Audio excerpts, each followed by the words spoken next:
فبأي آلاء ربكما تكذبان يخرج منهما اللؤلؤ والمرجان فبأي آلاء ربكما تكذبان وله الجوار المنشآت في البحر كالأعلام فبأي آلاء ربكما تكذبان كل من عليها فان ويبقى وجه ربك ذو الجلال والإكرام فبأي آلاء ربكما تكذبان يسأله من في السماوات والأرض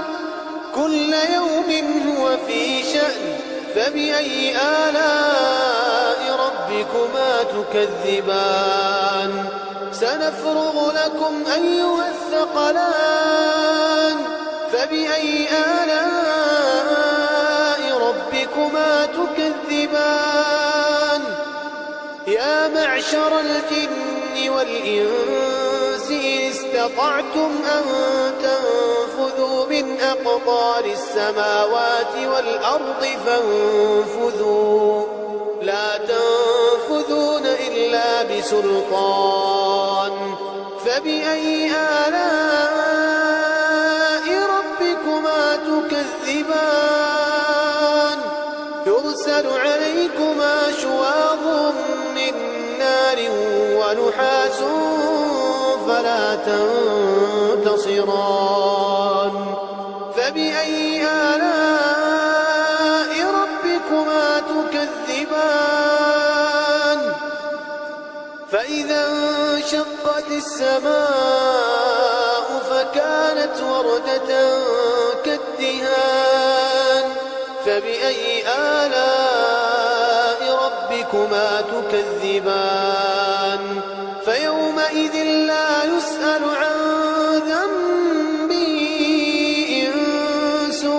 ولا جان فبأي آلاء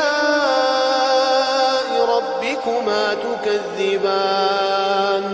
يعرف المجرمون بسيماهم فيؤخذ بالنواصي والأقدام فبأي آلاء ربكما تكذبان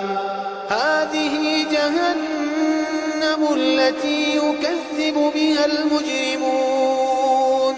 يطوفون بينها